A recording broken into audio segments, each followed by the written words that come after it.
তামিলনাড়ুর রাজনীতিতে শুরু হলো এক নতুন অধ্যায়।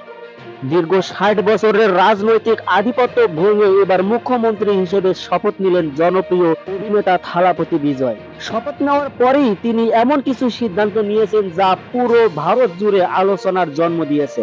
২০০ ইউনিট পর্যন্ত বিনামূল্যে বিদ্যুৎ, মাদকের বিরুদ্ধে বিশেষ টাস্ক ফোর্স এবং নারীদের নিরাপত্তায় বিশেষ বাহিনী ও হেল্পলাইন চালু করার ঘোষণা দিয়েছেন বিজয়।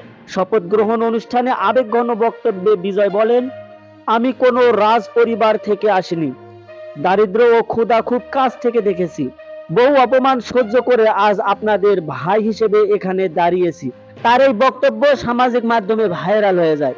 শুধু তাই নয়, শিক্ষা, স্বাস্থ্য ও বিশুদ্ধ পানির সমস্যাকে অগ্রাধিকার দেওয়ার কথাও জানিয়েছেন নতুন মুখ্যমন্ত্রী।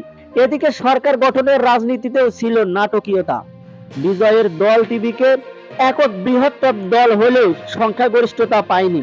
পরে কংগ্রেস, বাম দল এবং কয়েকটি আঞ্চলিক দলের সমর্থনে সরকার গঠন সম্ভব হয়। রাজনৈতিক বিশ্লেষকরা বলছেন, এটি শুধু সরকার পরিবর্তন নয়, বরং তামিলনাড়ুর রাজনীতিতে এক ঐতিহাসিক মোড়। তবে সামনে বড় চ্যালেঞ্জও রয়েছে। আগামী ১৩ মের মধ্যে বিধানসভায় ফ্লোর টেস্টে সংখ্যাগরিষ্ঠতা প্রমাণ করতে হবে বিজয় সরকারকে। এখন পুরো ভারতের নজর তামিলনাড়ুর দিকে। রূপালী পর্দার এই সুপারস্টার বাস্তব রাজনীতির কঠিন পরীক্ষায় কতটা সফল হন সেটাই এখন দেখার বিষয়।